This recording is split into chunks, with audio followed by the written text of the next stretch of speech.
What's going on, guys? This is the Hostile Q&A, and I am going through a bunch of questions here that were posted quite a while ago.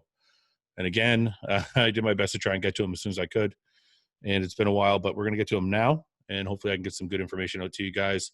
I'm not going to bore you with any speeches or topics or anything beforehand. We're just going to – I only want to say one thing, and that is thank you to everybody who is supporting the brand. We are growing month by month, week by week, and it's very overwhelming, and it's only making me work harder because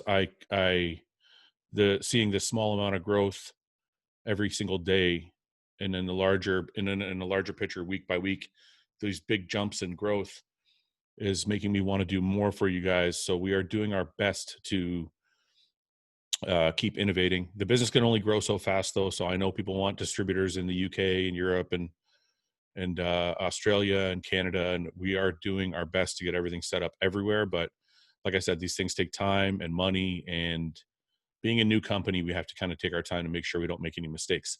So I hope you bear with us, and we will try and get to you as soon as we can. But thank you to everybody who supported the brand thus far, and those of you who are interested in supporting the brand in the future. Thank you all. But without further ado, we will get to the Q&A, and I'm going to go through as many of these as possible. So let's get started.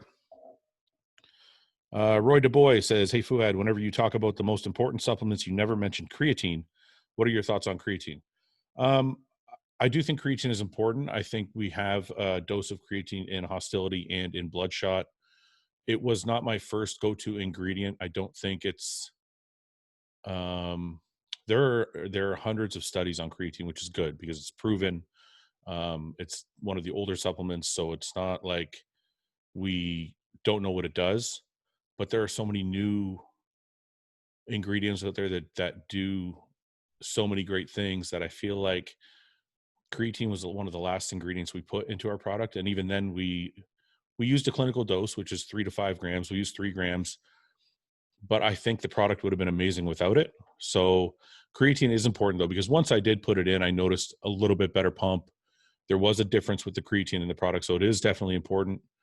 If I don't mention it, it might just be because I forgot, some of the newer, sexier ingredients, for lack of a better word, are always on the top of my mind, right? Like the Pico 2 and the NO3T and these types of things are new and exciting to talk about. So maybe that's why they come to my mind first. LiveFit08 says, "Why does sleep quality diminish during the later stages of contest prep? My sleep has been dog shit this prep." LiveFit08, everybody experiences that. When I'm in the final weeks of a prep, I'm lucky to get 4 hours sleep, and that's not 4 hours straight. It's like an hour, then wake up for half an hour, then go back to sleep for an hour, then wake up for half an hour, and so on and so on. And maybe if you add it all together, it's 4 hours a night. My personal belief is just that you're hungry. Your body is hungry. Your body is not satiated. And your body is also stressed. Your hormone levels are stressed or elevated, and your body is not in a comfortable place where it can just relax and let go of everything. My first thing I would point to, though, is probably hunger, because usually earlier in the prep, when I have a good amount of calories, I definitely sleep much better. It's not until the end where I start to get very hungry. If any of you ever tried intermittent fasting out there, when you're not eating, you're very awake, you're very productive, you're very focused, you're very clear-headed. It's almost like that. So it's harder to sleep when you don't have that relaxation from eating. And that would be my first thing I would point to as far as your contest prep. If you're taking PEDs, they can definitely affect your sleep. Things like Tren, even just high doses of cleaner PEDs can affect your sleep. So all of these things play a part, and it's very hard to get through a prep when you're starving. I mean, I honestly would sleep 3 or 4 hours a night the last 3 or 4 weeks before a show. And then after the show, I would sleep for 12 hours at a time just because my body was trying to catch up. So this is not an abnormal thing. You're going through something we've all been through. C-Team Captain says, "With long layoffs from training because of gym closures, I was doing 225 on a flat bench for 10. Should I try and start close to that right away or take a few weeks to get the body acclimated again? I think you should go in and do what you can do. I mean, don't put 225 on the bar the first time you walk in there, but put, 135 on the bar and see if you can do it. If it seems easy, then just go up. I mean, I don't think, all these people are coming out with new plans. Oh, this is what you should do to get back. And this is how you should get started when you get back. And I think everybody knows what they're going to do. They're going to go back to what they were doing. They're probably not going to be as strong. They're not going to be as well fed. They're not going to have as much glycogen loaded into the muscle. And it's going to take a week or 2 or 3 or 4 to get back to where they were. But it doesn't mean I'm going to purposely go lighter. I probably have to go lighter because I'm not as strong as I was, but I'm still going to push as hard as I can for 10 reps. Now, if you lay down and you want to avoid injury, so you have to be careful. But if you lay down and you do 135 and it's nothing, and then you go to 185 and it's nothing, and you want to put 2 plates on the bar, then I wouldn't advise anybody not to. If you're doing it for 10 reps, that's not, I'm not telling you to max out. You're doing 10 reps. So that's a pretty standard working set. If you told me I can do 315 for 1, should I go back to the gym and do 315 for 1? I would say, no, don't max out your first workout back. But if you just want to go back to working sets, no, I don't think I don't think there's all these complicated things that you have to do to get back to training. Let your body do what it can do, right? Don't force it to do something it doesn't want to do. But if you feel strong and it's like your form is good, I don't know why you can't just go back to whatever weight your body is comfortable doing. Have you ever drank liquid egg whites from a carton instead of cooking it? Do you think it digests differently? I know this is really like a hotly debated topic. I personally don't drink my egg whites. The main reason for me is I think it's gross. I just can't do it. I need to cook my egg whites. That's the main reason. The second reason is I talked to a naturopath one time about how we drink shakes and we drink different caloried foods and things like that. And basically what she told me was there are enzymes that are released during eating, during chewing, during digestion of food that you're missing when you just drink something. So if you drink a protein shake, yes, it's going to absorb quickly, but maybe you don't get all of it because you're not getting the same type of enzyme release as you would if you're eating chicken or eating steak or eating fish or eating whatever it is, because of the enzymes that are released during chewing, swallowing, well, not swallowing, but chewing and digestion in the stomach. You're not getting that release of those enzymes. And that's just what I was told by this doctor or naturopath. I don't know if that's, written in stone, but it does make sense to me. But like I said, aside from that, as far as the egg white thing, I can't get past just drinking them. I have to cook them myself. My clients that when I used to coach, I never advised just to drink your egg whites. I always think it's best to cook them myself. El Duki 262 says, with all the scientific studies done these days, how do you decipher between science and application? In my opinion, and I just did a podcast yesterday with Lane Norton and Chris Tuttle, who are both scientists. I mean, Lane is, everything is backed by science that he claims. And Chris is a registered dietitian and, he's very up on all the studies. But aside from all that, my personal opinion is what works for you trumps what somebody else will tell you. As long as it's not in your head, right? As long as you didn't make some shit up and you're forcing it to work. Like, for example, Lane says, during our podcast, we were talking about eating a slice of pizza every night. Lane says, well, you can shave off some calories during the day and you can probably have a slice of pizza every night and still get shredded. I don't disagree with him, right? In a vacuum, without any other human factors involved, he's right. But there are other human factors involved. Most people can't eat one slice of pizza. They want to have 2 or 3 or 4 or 5, or in my case, they want to eat the whole large pizza. So there are other factors involved that are going to keep me from telling a client to eat a piece of pizza every night. I'm of the mind that you need to suffer and have a cheat meal at the end of the week. Lane is of the mind that if you have a little bit of food every day, you don't have to suffer and then you don't have to cheat at all. It's just part of your daily diet. But I think in competitive bodybuilding, and I'm saying this in the extreme, I'm not saying for the regular gym goer. when it comes to competitive bodybuilding, I think you need to have a set plan and a set way of doing things, and you need to cheat when your body needs it, not just because you feel like it mentally. But I'm going off on a tangent, but what I'm trying to say is sometimes science is right, but sometimes the application is different. And I'm just illustrating that as one case for me where it's different. Science may say I can do, 15 Cokes a day and not get all my carbs from Coke and not from rice, oatmeal, or whatever. But I'm going to tell you that that won't work because you'll probably end up with diabetes. Maybe not. He says if it's in a deficit, it'll work, but I personally don't think it'll work. And you'll be starving all the time.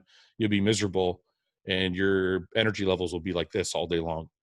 So there are other factors at play when you're talking about real world application versus theory in science. So what I like to do is I take from science what they say, I try and apply it in some way to my diet, and if I can make it work, then I make it work. If I can't make it work, then I just say that's not real world stuff. I can't use that. Okay, so it's going to come down to the person, right, as to what works for them and what doesn't. For me, I'm an old school bodybuilder. I don't do the flexible dieting thing really. And even I got Lane to agree on the podcast that the flexible dieting model does not really work when you get down to the last 4 weeks of a prep and you need to know exactly what you're eating and exactly what's going on. So there are things that science can prove, but you can't use day to day. Right. So I wouldn't stress about it. I would use science as your basis for trials, but don't use it as gospel. That's just my opinion of it. Fit Dub says, how do you feel about getting your micronutrients by a multivitamin and have you considered one for Hosstile? From the start, I've always wanted to do like a morning product where you wake up, take this product, that's your vitamins, minerals for the day, whether it be a greens or a straight vitamin or powder or pill. I haven't decided yet. We have other things on the go first. We're doing a protein powder and some other things. So I think if you absolutely can't get your micronutrients from food, then yes, you should have a supplement of some sort. But I do think it's more important to get all your macros and micros from food when possible. So even when you're talking about protein powder, right? Like if you can eat 5-6 meals a day and it doesn't affect you and you can do it well, I think it's better than drinking your protein shake, right? Unless we're talking about a specific timing thing where you're like, post-workout, I'm going to have this protein shake because it's going to absorb quickly and it's going to get into the bloodstream and it's going to help me recover and repair faster. Then that makes sense. But if you're replacing a meal with a protein shake, I would say that's only okay if you absolutely have to, but it's never going to be better than food. And I think the same thing applies for micronutrients. It's good to have a multivitamin. It's better than not taking anything. But I think it's always better to get your micronutrients from food, whether it be vegetables or fruits or even the micronutrients in red meat or eggs or whatever it is, right? Your micronutrients are gonna, I feel, absorb better and be utilized better by the body throughout the day, spaced out all throughout the day in your food, better than if you took a large sum of vitamins all at once in the morning. I don't think your body's going to utilize it as well. So I own a supplement company. So I'm just telling you the truth. Like I said, if you know you're not going to eat, 6 portions of vegetables a day and 4 portions of fruit every day, then yes, add the vitamin, powder, pill, whatever you have. But if you can get in all the micronutrients through vegetables, steak, fruits, whatever, then I think that's a better way to go personally. Abdul Rahman Hasham says, thoughts on high glycemic index food like white rice and insulin sensitivity while bulking hard as you stay in the game too long and how to avoid diabetes. I don't think you get diabetes from just eating white rice. I think diabetes is going to come from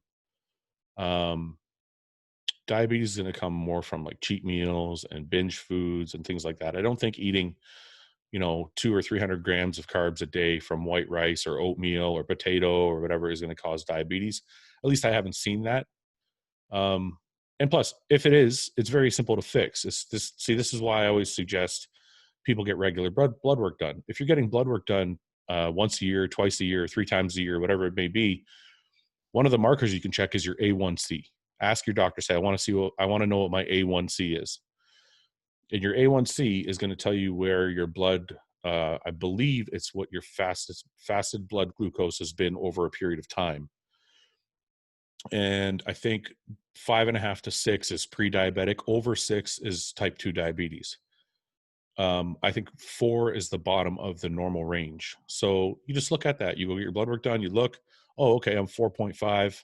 You're fine. Or you can test it yourself. If you get a blood monitor, a blood glucose monitor, you can check your blood every morning or twice a week or whatever. If you're waking up and your fasted blood sugar is like 4 or 4.5 or whatever, or 5, then you're okay. If you're waking up and your fasted blood sugar is 5.5, 6, 6.5, then you just have to change your sources. You're going to go to maybe a low carb diet. You're going to go to a keto diet. You might go to a high fiber, lower glycemic foods diet. So everything you do in bodybuilding has a counter to it. So if you're eating only white rice and you're like, I checked my blood sugar and I woke up and it was 5.5 and that's too high for me, I'm scared. Just change it. There's nothing to be scared about. Once you change it, if you do a low carb diet for a month, 2 months, you do your blood sugar again, I guarantee you it's going to be lower, right? That's why they say type 2 diabetes doesn't necessarily need treatment with insulin. Type 2 diabetes is curable with a good diet. So I would never be too concerned about, oh, I ate too much rice and now I have diabetes, because you can get it ahead of time as long as you're diligent in checking your blood sugar and getting your blood work done once or twice a year. Kevin Vans 90 says, any info about when I can order your clothes and sups and get it shipped to the Netherlands? I'm sorry, Kevin, I don't have any info. We are working on getting distributors. I know it sounds like a very easy process, but it isn't. Okay, I'm going to kind of explain a little bit to you guys without kind of getting too in the weeds. So I get messages all the time from all over the world. When are you going to distribute here? When are you going to distribute here? Part of it is an ordering process. We have to order. We're with probably the best manufacturer in the industry. And because we have to do very large runs of products. Until we can get 2 or 3 or 4 distributors on board to purchase, put in their orders for that run, we can't just send product that we already have, because if we send product we already have, we're going to be sold out for the people that want to buy online. So we can't just pick a distributor in Europe and say, okay, we're going to send you 300 units of Hosstile Sups, and then we're out of stock in our own warehouse. So when people want to buy online, there's nothing there for them, right? So it has to be coordinated with an order that comes from manufacturer. And part of the reason that's difficult is because those orders normally they take 6 to 8, 10 weeks to get done. So it's kind of a timing thing and an order requisition thing, and all of it has to meet together perfectly to get it done. And we are working on it, but I just can't give you a timeline as to when it will be. Stelly, what's up, man? How are you? Stelly says, are you more likely to release more flavors of what you already have, or new products like fat burners, proteins, multivitamins, etc.? So I think on the next run, we're doing protein powders. I know we only have 2 flavors, and I know, people want more flavors, and more flavors are always better. And I don't disagree with you, but like I said, it's kind of an ordering thing, is going back to the last question. What I would like to do on the next run is we're going to probably do a 3rd flavor for hostility, and we're going to add the protein powders.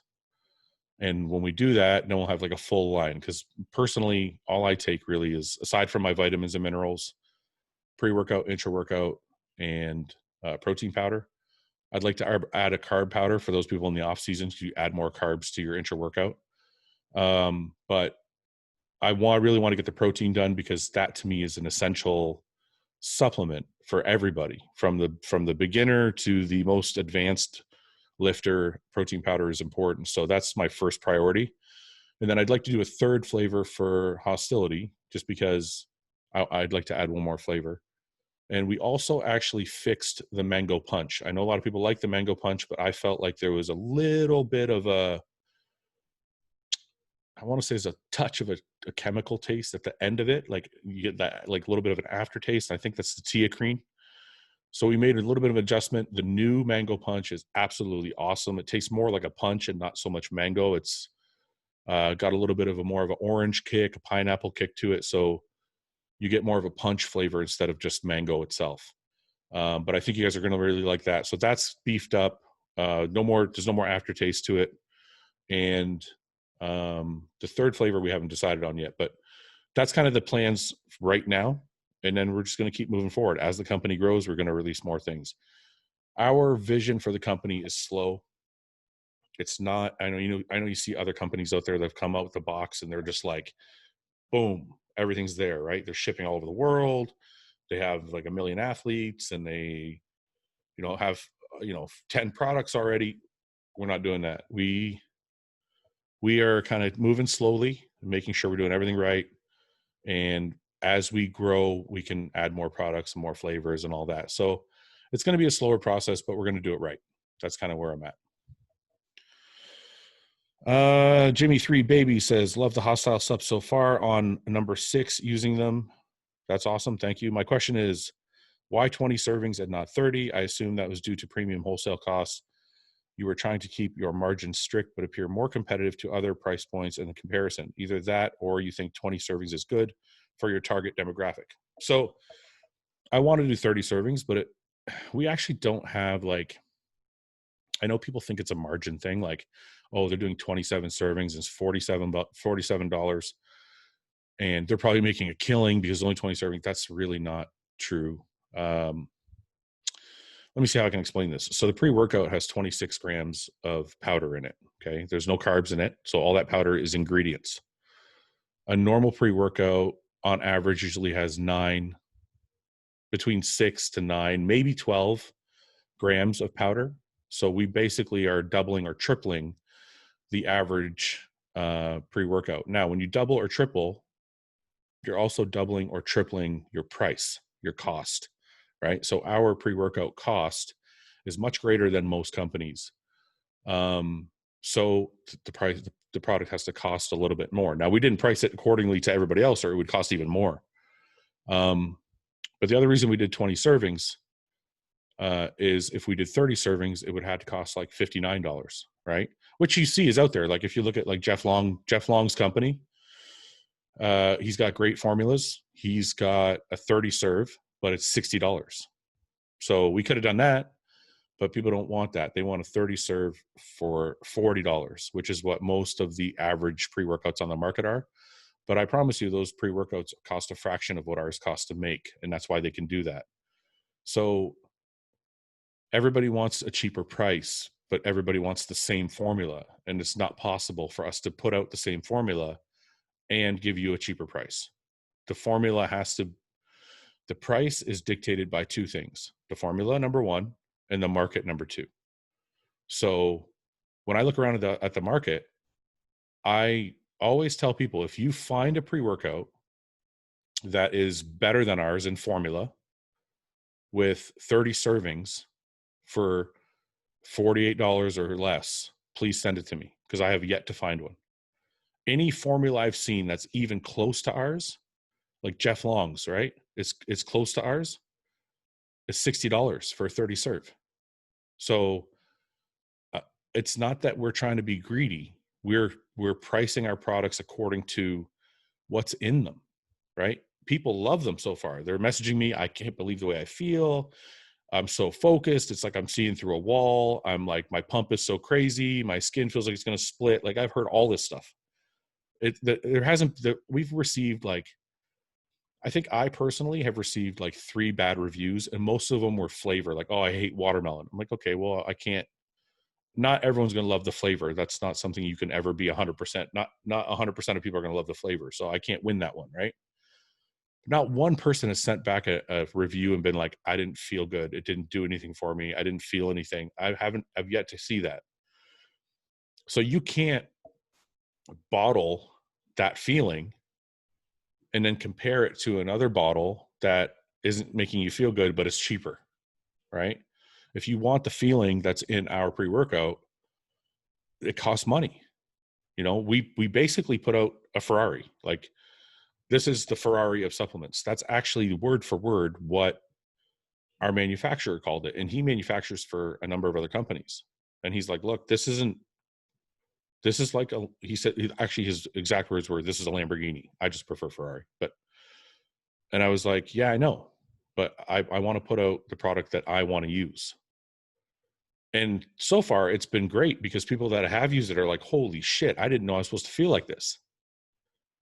And I'm like, yeah, that's what it's supposed to feel like when you have clinical doses. I haven't seen many companies use clinical doses. They say they use clinical doses. They may have one ingredient that's clinically dosed, but if you look at their panel, the rest of it's not clinically dosed. You know, I know a company off the top of my head right now. They say they're clinically dosed. They have beta alanine in their product. The beta alanine is set at 1.6 grams per scoop. That's half the clinical dose. 3.2 is the clinical dose. So just because the company you're looking at has claimed clinical doses doesn't mean it is. And if you want clinical doses, which is what we put out, there's got to be a price with them, right? It's not, we can't give you, it's got to be apples to apples. We can't give you a 30 serve for $40 with this formula, or we would be not even not making money. We'd be losing money. So that's, you know, that's it. I hope that helps explain. What I can say though, this is the bonus for some of you. Not all of you are going to like to hear this, but some companies do a 1 scoop, 2 scoop thing on their label. We chose not to do that. Now, maybe we should have, because like, for example, like I said, most pre-workouts are 6, 9, 12 grams per scoop. Hostility is 26 grams. So even if you took half a scoop, that's still 13 grams. You're still going to be either on average or better than other pre-workouts. So you could do half a scoop and get 40 servings out of your bottle of Hostility. Same thing with the pump product, Bloodshot. Bloodshot is a 32 gram scoop. You could literally do, and there's a typo on the bottle right now. So people are messaging me going, I can't believe the pump I got. They're only taking 1 scoop. That's only half a serving. That means they got 40 servings if they're only taking 1 scoop. If they're taking 1 scoop, that's half a serving. They got 40 half servings, right? So, but they can do that because it's 16 grams. Most pump products, half a serving is like 8 grams, right? Or less. So if that makes you feel better, try doing half a scoop. And then you can say, I got 40 servings, right? And if you like the way you feel on the full scoop, you got to pay for it. And that's kind of all it boils down to. Like, it's not cheap to do these things. Okay. Jay-Z Bodybuilding says, who was your main inspiration, both business and bodybuilding wise, coming up? And who are your top 3 favorite current physiques?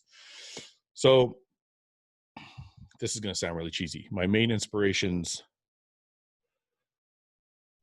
actually, you said in business and bodybuilding. So my main inspiration in business is my brother. My oldest brother is 12 years older than me. He owns probably 4 or 5 businesses. They're not in the bodybuilding world. They're in textiles and safety equipment and wheelchairs and different avenues, right? Very intelligent, very driven, very ambitious. I've always looked up to that and been like, you know, that would be something I want to do one day. So that is my business inspiration. And luckily we partnered with him. Like, the 3 owners of Hosstile are me and my wife, because my wife handles all the back end stuff. She has a marketing and research background. And then my brother, who is our CFO, which handles all the financing, the shipping, all of the like real hard back end stuff that nobody ever sees. So he's that much of an inspiration to me that I was like, if this thing's going to work, I want him on my team. I want him to do this with us. So that's that. And then bodybuilding wise, probably Jay Cutler. I mean, if you think about it, Jay's done everything right, from the actual physical side of it, from the business side of it, from the fan side of it, from really, if you touch on any part of bodybuilding, Jay has maximized who he is and maximized what he can get from it. And he's always been an inspiration to me because I'm like, this guy will stay till the expo janitors are kicking him out because he's got people's hands to shake. And most bodybuilders, including myself, won't do that. So it's looking up to somebody like Jay that has changed me as a person to be like, okay, this is how you have to be. And then John Meadows is probably my mentor as well. And John is just very good with people, very good with business, very hardworking, knows how to treat people properly, and sees the value in being respectful to other people. And I've learned a lot from John. And, I met John when I was 34 and I'm 41 now. So in the 7 years that we've known each other, I have learned a ton from John. And I would definitely say he's one of my inspirations in many areas of life. Oh, my top 3 current favorite physiques. I have to say, in open bodybuilding, I have to say Rami. Extremely, extremely impressive. I mean, you can't be that big and have a waist like that. And just like, it's insane to me that people knock him at all. Like, to carry around 280 or 270 pounds of stage mass, it is absolutely insane. And I can't imagine being that large and having the proportions he does. And I just feel like people really don't pay him enough respect. I'm drawing a blank right now off the top of my head, but I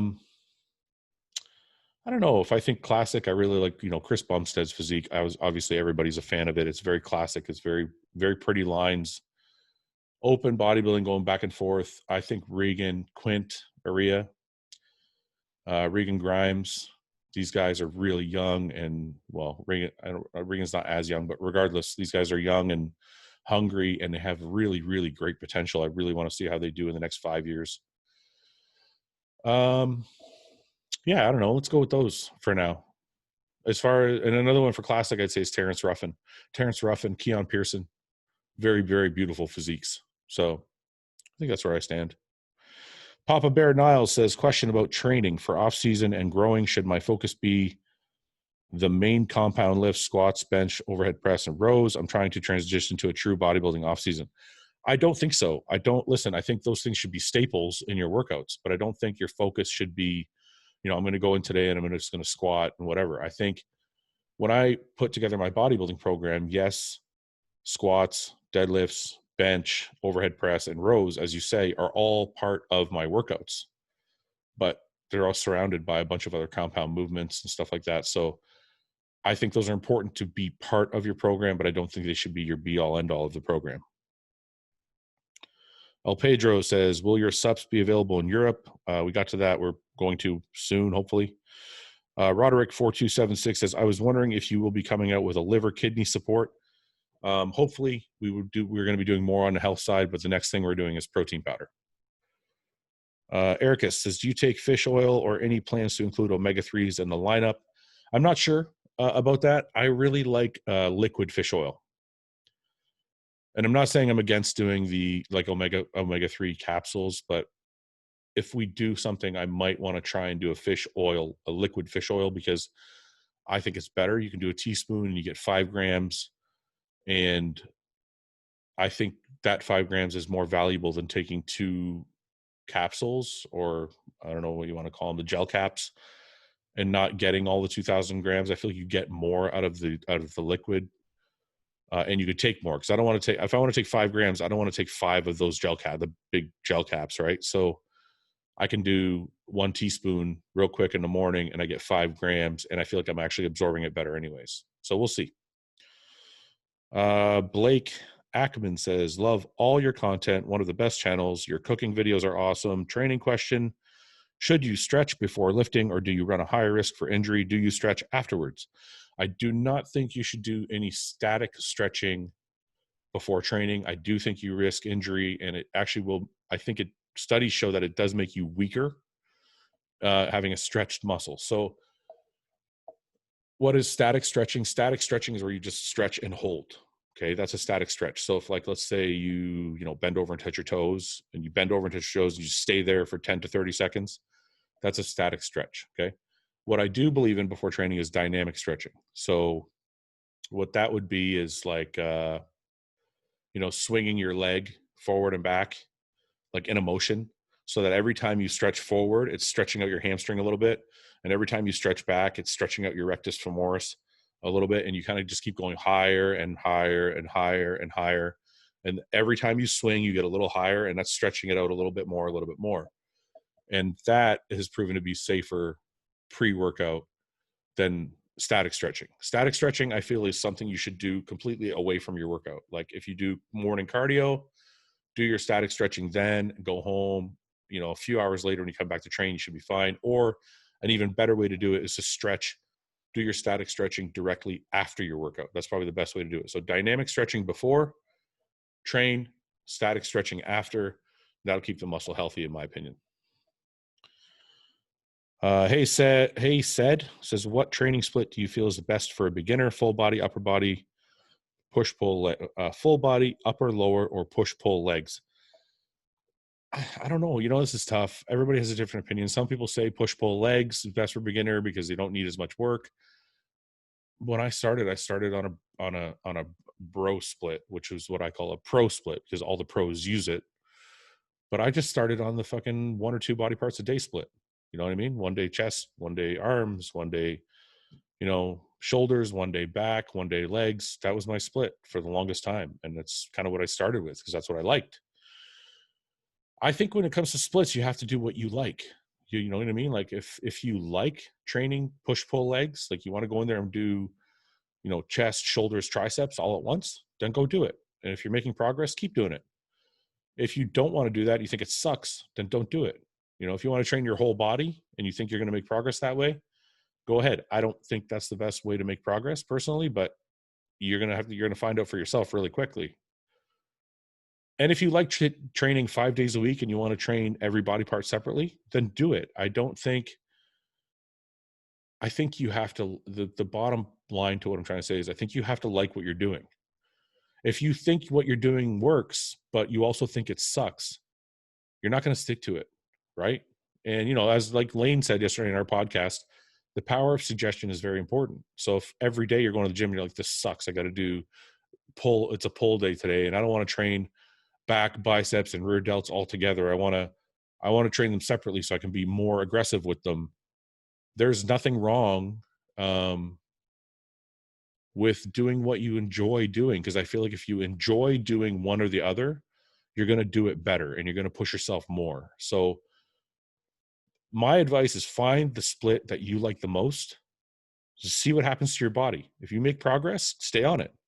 If 4 weeks go by or 8 weeks go by and you're like, you know what, I look way better, I gained a few pounds of muscle, and your diet's, assuming your diet's good and everything, stay on the plan. If you're trying to do a full body split every day or full body workout every day and nothing's happening, then you're like, okay, this probably isn't good. Maybe I need to break things up a bit. So your body will dictate to you what's working and what's not. Ishan says, how long is the time span between the end of your bulk and the stepping on stage? What things change from week to week as you get ready for a show? It's usually 12 weeks from my bulk phase being finished to stage time, usually 12, maybe 16 at the most. And things that change are calories are usually reduced. Like at 16 weeks, I might be eating 4,000 calories a day. By the time I reach the end, I may be eating 2,000 calories a day. And that's usually the biggest difference, right? Carbs usually drop, calories usually drop, and you get more and more shredded as the weeks go on. Let's see. I think I lost my place here. True Alpha 44 says, I heard you talk about launching protein powder in a couple months. Will it be whey and casein? And will it be a whey and a casein? No, it's going to be a whey isolate. I think our company is predominantly a performance-based company. So the first protein I want to release is one that's going to help your performance, which is post-workout, whey isolate, get it down, get your body recovering, get that rush of aminos into the system. And that, I think, is the most important time to have a protein powder. Casein is something, okay, you want to have it before bed, but I would rather people eat whole food before bed. So casein is more of a luxury product. So I feel like that could be something down the road that we do, but it's not my first priority. G Cole 831 says, I was in a car accident on Saturday. I'm still laid up in the hospital waiting for surgery. After you tore your hamstring or tricep, how did it affect your mentality? I feel like I will never be able to do a squat or train legs hard like I love to. This is so frustrating. Well, I will tell you it sucks and you are going to feel like that, but it doesn't mean it's true. For me, I've had to get over the fact that I can't lift as heavy as I once lifted. And it hasn't bothered me as much because I haven't lost that much muscle at all. So to me, the most important thing is that I can keep my muscle. And the second most important thing is that I can train as intensely as I want to train. So maybe I can't bench 4 plates anymore, but I still get really sore from benching 3 plates.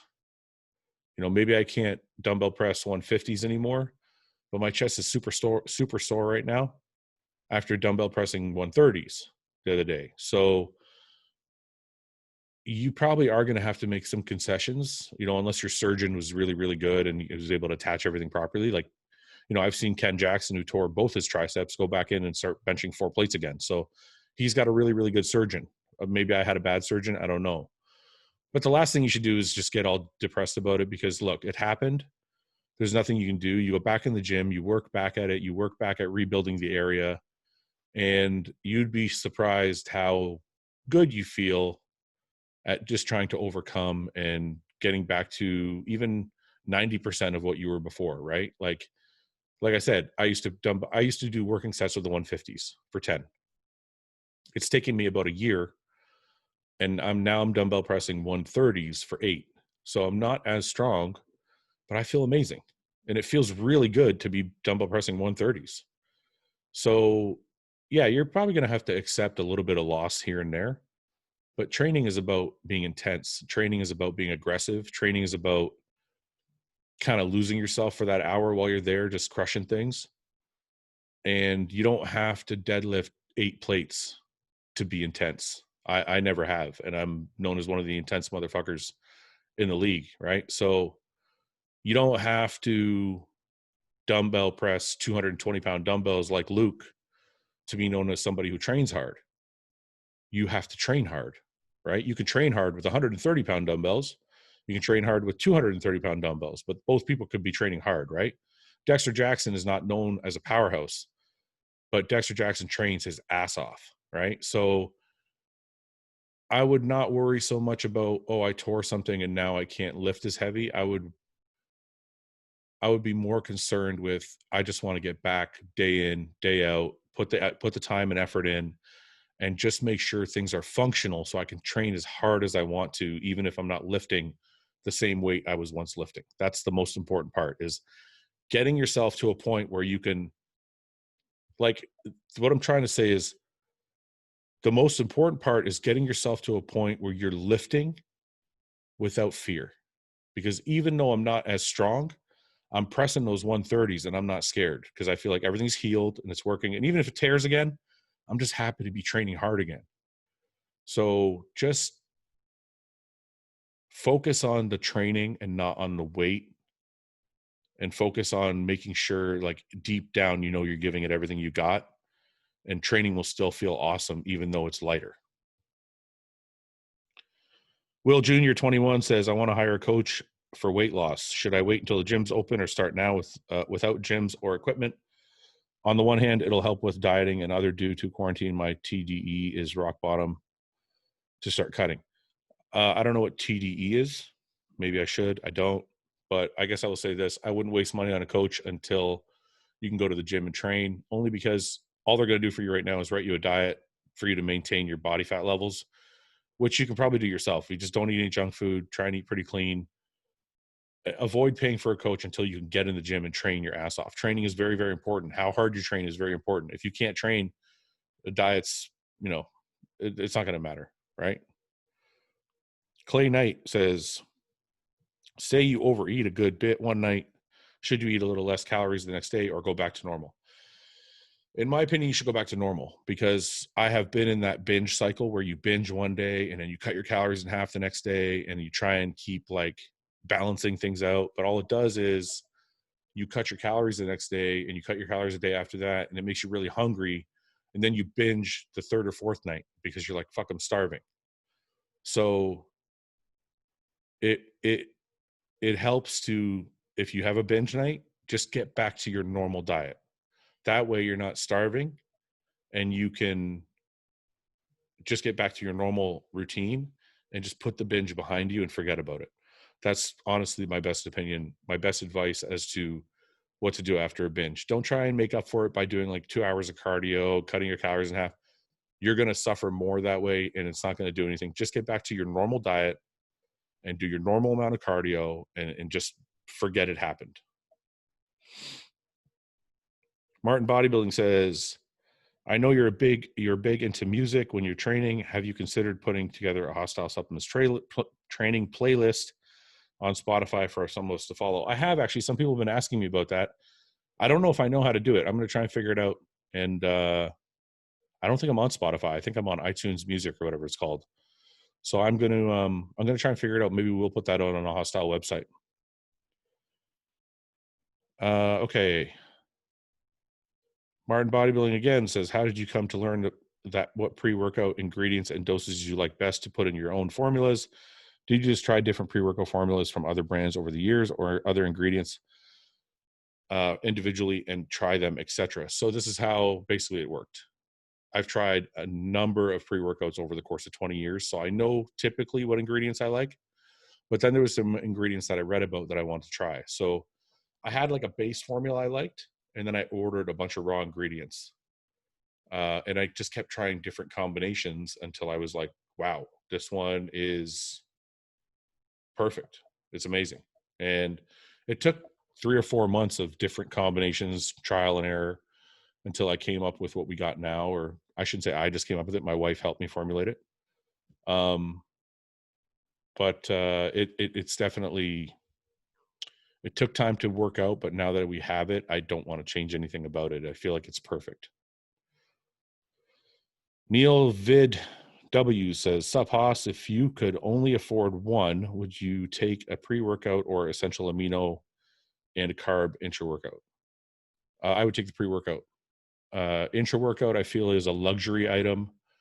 I think it's important, but not as important as getting the pump products in. The pump ingredients are going to allow you to drive more blood to the muscle. It's going to increase your pump during your workout, and that feels amazing. If I don't have that, I'm going to get a pump. It might not be as intense, and then my workout doesn't feel as intense.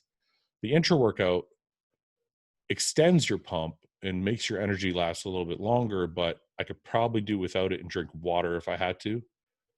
So it's, like I said, it's kind of a luxury item. If you have the money, I would get the intra-workout because it will make your workout, percentage better. But if I don't have the money and I only want to buy one or the other, I'm going to go with the pre-workout. The Rose says, how much water should a casual bodybuilder drink daily? More than a gallon. Depends on your weight. I would say like a 200-pound bodybuilder or more should be drinking. Well, it's tough. I always tell people 6 to 8 liters, right? If you're a bodybuilder who's coming up, you're 210, 220, 230 or more, 6 to 8 liters is probably where you should be at. Pat Seguin Morin says, would you change anything for meals or supplements for a bodybuilder who works night shifts 1 week per month? I get bloated and feel like my digestion is really slow and bad at night. I would probably eat less that week. I would use it as a mini cut week. I've been in the night shift thing. It really sucks. I quit a really good job.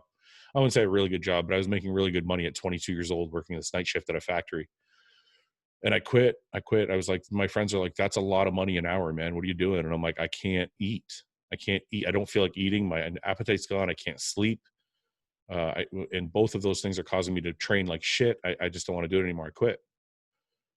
But if you can't quit, and that's not an option, I would take that week as a mini cut deload week.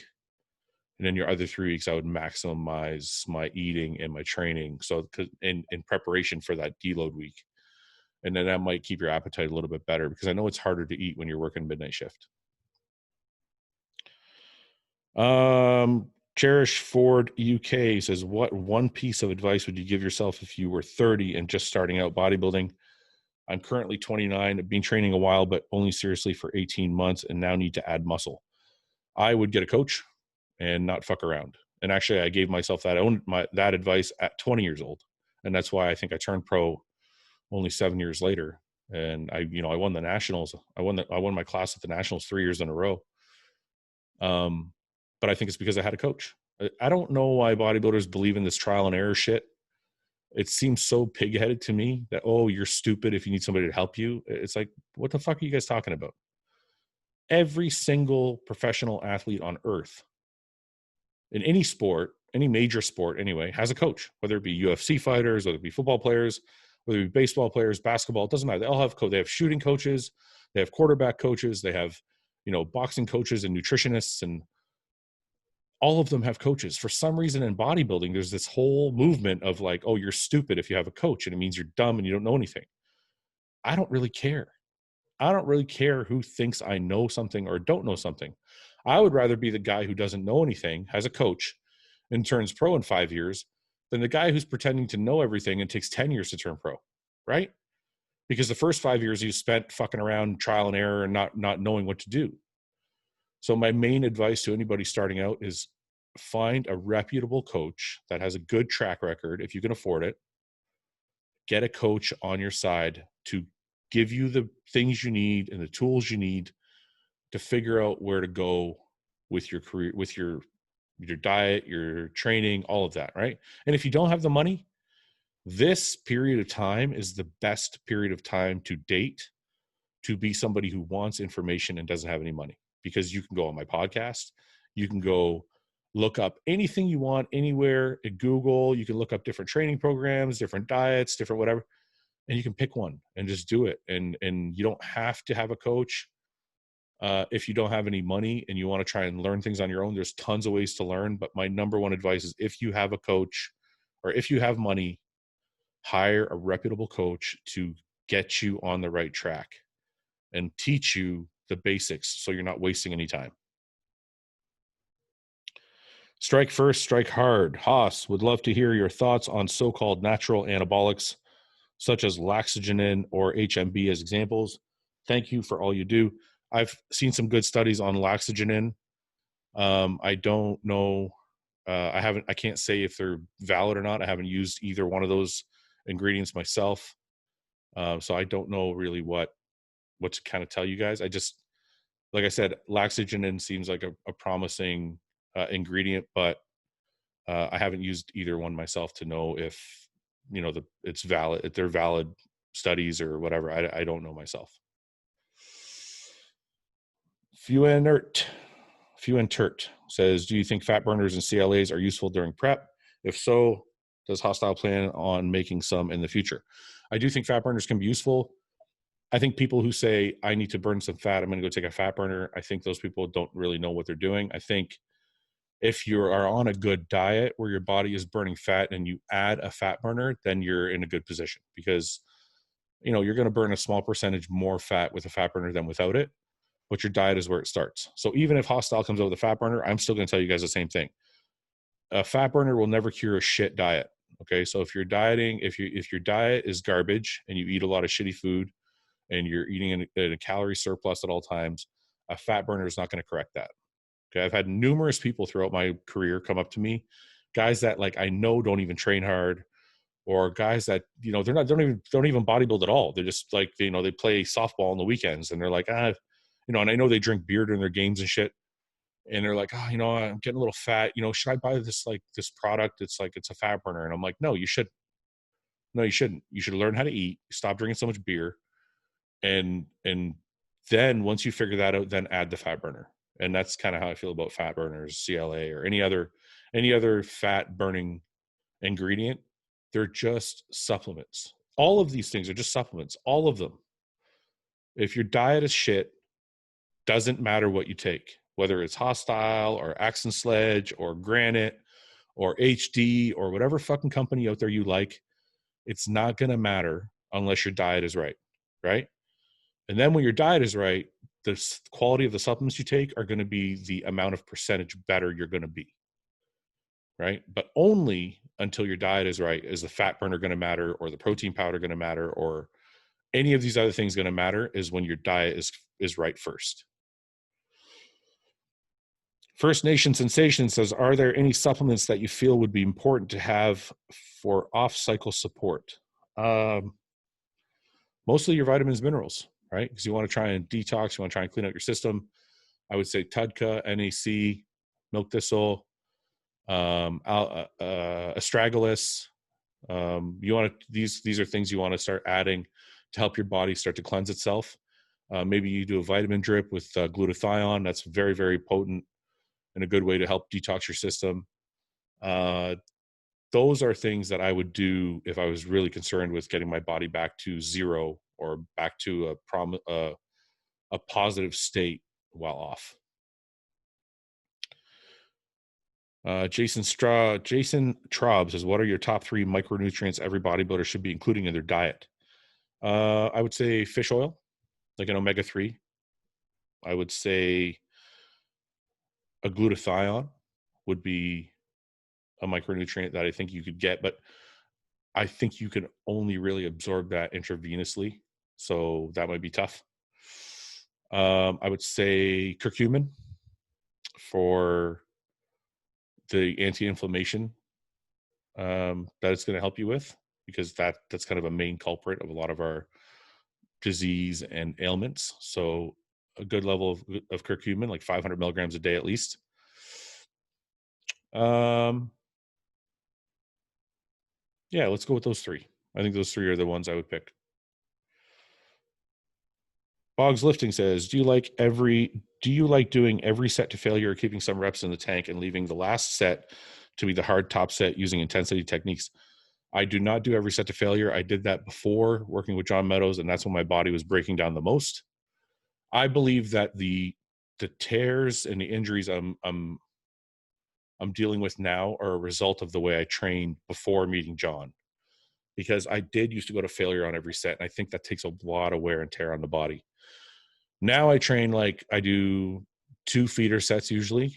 And for those of you who don't know what feeder sets are, they're more like warm-ups where I kind of get acclimated to the weight, to the movement, maybe 10 to 12 reps, but lots of reps still left in the tank. The third set, usually a working set where, I'll do 10. For example, I might do 10, but I have like 12 to 15 in me, but I stop at 10. And then the last set, the fourth set, is usually my failure set, where I include any type of intensity techniques like cluster sets or drop sets, rest pause, anything like that. Jason D. Baker says, which exercises do you consider overrated and underrated? I don't know. I consider things like the abductor and adductor machine, hip thrusts. These things to me, it's hard to say anything's under or overrated because everything has its place, right? But I guess if you had to pick one or pick another, I would drop all 3 of those and just squat. I see these girls doing like hip thrusts with like 400 pounds and shit, trying to get big glutes. And I'm like, just squat. Just squat. If you squat to depth, if you squat deep, you're going to get a big ass. It doesn't matter if you're a guy or a girl. You're going to get my ass has doubled in size since I started squatting. So, I don't think there's overrated or underrated. I think there's exercises that are better than others, but all exercises have their place, if that matters, if that makes sense. Let's see here. RC Burrow says, update on the company during the coronavirus. What I can tell you is this: I am blown away at the success we're having during a pandemic. We probably launched the company in the worst possible time in history to launch a supplement company. It was like March 11th was our pre-order date, and supplements didn't ship until August 11th or August 13th, or sorry, April 11th or April 13th was our first ship dates of our products. And by that time, the whole world was on lockdown. So nobody could go to a gym, nobody could do anything. And we're still managing to do very well. So the company is doing well. I'm happy, and it makes me work harder every day. Does training abs actually make a difference to the way you look? Of course it does. Training any muscle is going to make a difference to the way you look. How you train it is going to depend on what's going to happen with your look. I think if you train abs with a lot of weight, you're going to get a blockier look. I think if you train abs with a more volume and body weight, you're probably going to get a more streamlined look, which is what most people want. But yeah, of course, training a muscle is training a muscle, whether it be your abs, your calves, your chest. It's going to make a difference in the way your body looks. Taco Bell or Burger King? Keaton Reddy says Taco Bell or Burger King. That's a tough one. I've been craving Taco Bell like pretty bad lately.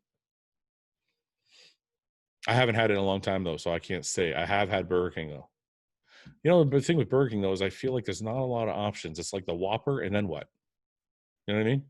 It's like, I love the Whopper, but what's after the Whopper? The chicken sandwich is like, meh. The nuggets is not as good as McDonald's. It's tough to go to Burger King, right? When you go to Taco Bell though, everything tastes the same, but there's so much variety. It all tastes the same though. Like regular taco, soft taco, same taste, different texture. Mexican pizza, burrito, chili cheesy burrito, shit all tastes the same. It's just different textures. So I don't know, tough one. Is it like forever Taco Bell or Burger King? I think it was forever I'd go Taco Bell. I think it was, if it was for the moment, I love a good Whopper.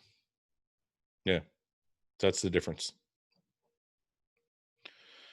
Rob Hicks 08 says thoughts on sea moss. I don't have any thoughts on sea moss. I've never eaten sea moss. I don't plan on eating sea moss. Might be very good for you. I don't know about it. Sorry. Tyler Atkins 1 says, are we going to get to see you on stage again this year? I hope so. I'm 290 pounds right now. I'm still not back to where I was before my tricep tear though. It's all going to really depend on how I look. I will not go on stage to embarrass myself, and I will not go on stage if I don't feel like I can be competitive just to get like the pat on the back that I did it. I don't care about that.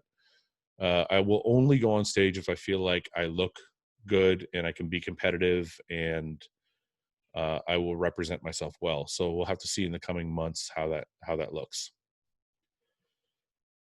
I'll take one more, guys. It's been almost an hour. So are EAAs worth the money if daily protein intake is fulfilled through whole foods? Yes, I do. Let me see. I do think I shouldn't say need. I do think it's beneficial to have EAAs, even if you're getting your protein in with food. I'm assuming if you're asking this, you don't have a protein powder. So, or even if you do have a protein powder, but you don't have an intra-workout, I think EAAs can be beneficial to drink during a workout, during cardio, or directly, like immediately post-workout. So even if you're getting all your protein requirements in throughout the day, meals 1 through 6, you're getting all whole foods, all this stuff, that's great. But during your workout, your essential aminos are going to get to the muscle faster and help you start recovery faster. Or post-workout, it's going to be much, much faster to absorb a scoop of EAAs than it will be to wait till you get home to eat a chicken breast or something like that, right? So I think every supplement has its place regardless of food, but they are only a supplement to food. They're not a replacement. They're an addition. They're a piece of the puzzle. The puzzle is predominantly built on food and training, and then everything else is smaller after that. So I hope that helps. Okay, guys, it's been about an hour. I'm going to wrap up this Q&A. Maybe we'll do another one soon, but I hope you guys got some good information out of this. We will air this on the Hosstile YouTube channel as soon as we can. And until next time, guys, check out hosstile.com for all our good supplements and our awesome apparel, like this hoodie I'm wearing right now and this hat. And like, subscribe, share with your friends. Until next time, guys, thanks for watching.